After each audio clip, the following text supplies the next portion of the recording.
yun, so isang mapagpalang araw muli mga kalakotsero natin. So pag paumanhin niyo kung wala na po tayong nai-upload na video dahil wala na po tayong mai-content.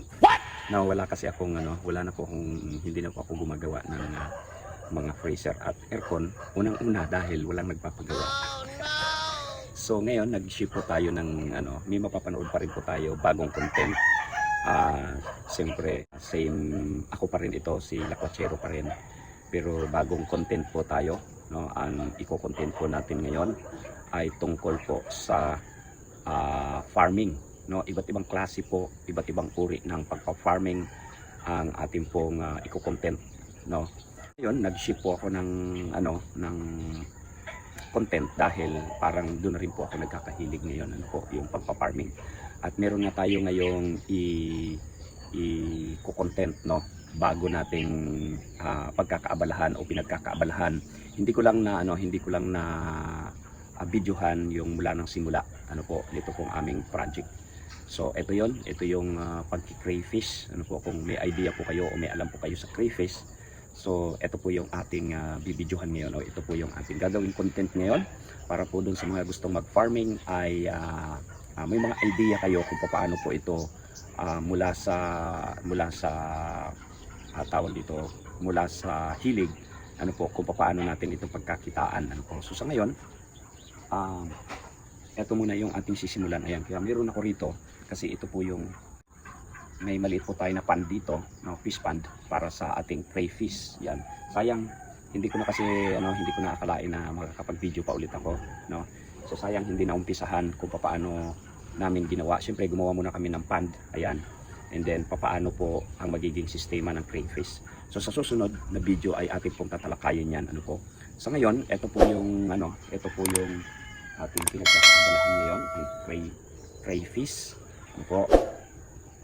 at paano ba tayo pwedeng kumita, yung mga possible na income para dito, at paano ang pag-aalaga. Kaya ito yung ating bibidyohan. Ayan, ito yung ating pond. Okay, dito.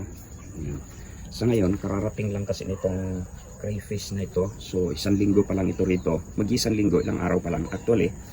At, ayan, nakita nyo ba? Ayan.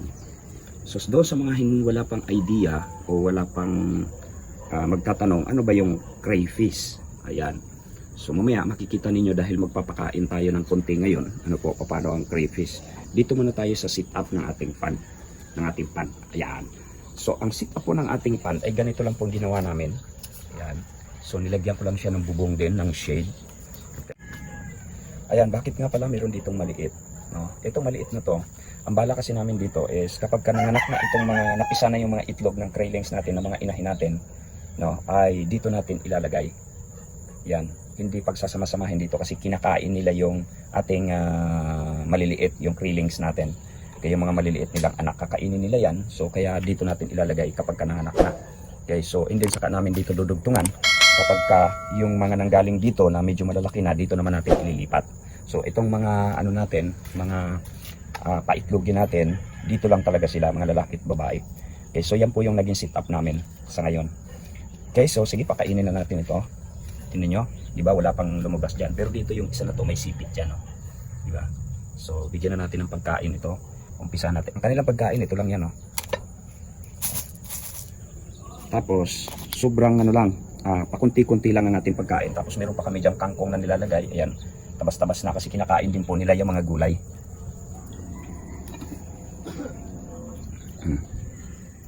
Labas na, labas na.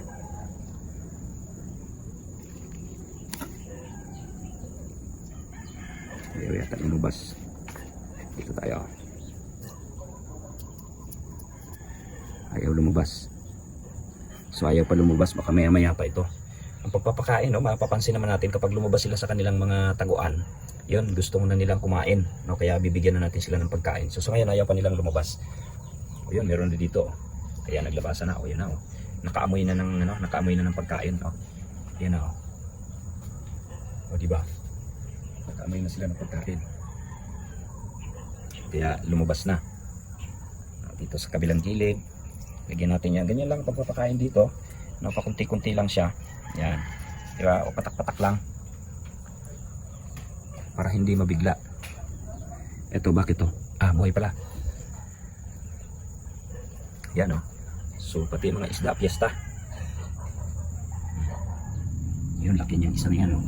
Talaga sinadya namin kumuha ng malalaki na para hindi na siya magtagal at mangitlog na. Sa ngayon hindi gumagana yung ating pump, no? Kasi brown out. So ang purpose niyan ay ang bagsak kasi niyan ito, yung PVC niya may butas po yan sa ilalim. Ang bagsak niyan para maging oxygen naman nila. So ganun po yung ginawa naming setup dito. Sa ngayon brown out kaya hindi niyo makita. Ano po hindi natin makita? Ayan, wala siyang bumabagsak na tubig. Okay. So ayan na oh, naglabasan na sila oh.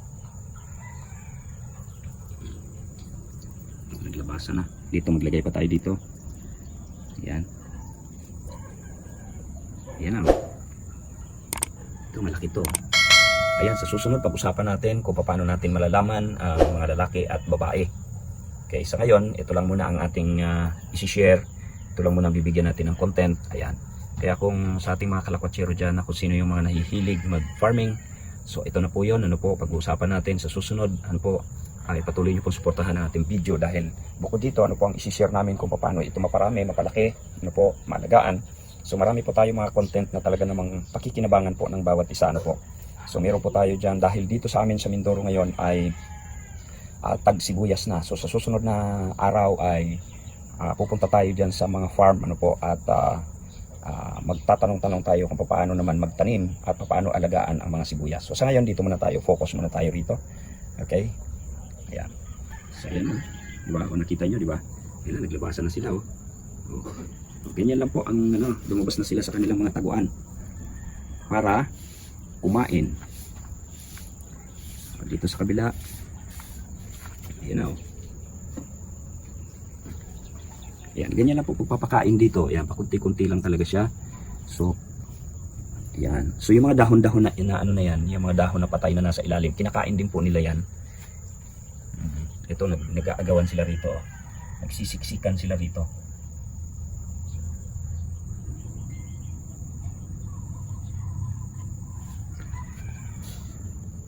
Yan o. Tingnan natin. Uy.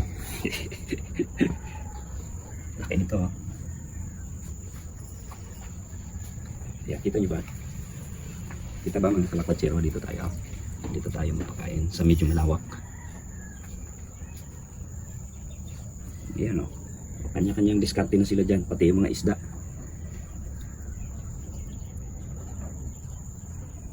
Yung iba hindi pa nakakamalay.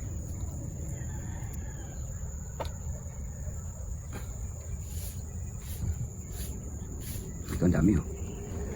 So bali ano po yan, nasa 60 peraso po yan. So 40 babae, 20 ang lalaki. Kaso namatayan na po kami ng 5 dyan. Okay. Yan, siguro dahil din sa ano ng tubig. So sa susunod pag-usapan po natin papaano ang tamang pag-aalaga ng crayfish. Okay. So yan na. Nakakatuwa naman kapag ganyang nagpapakain na tayo. Nakakatuwa. Yan, laki nito oh.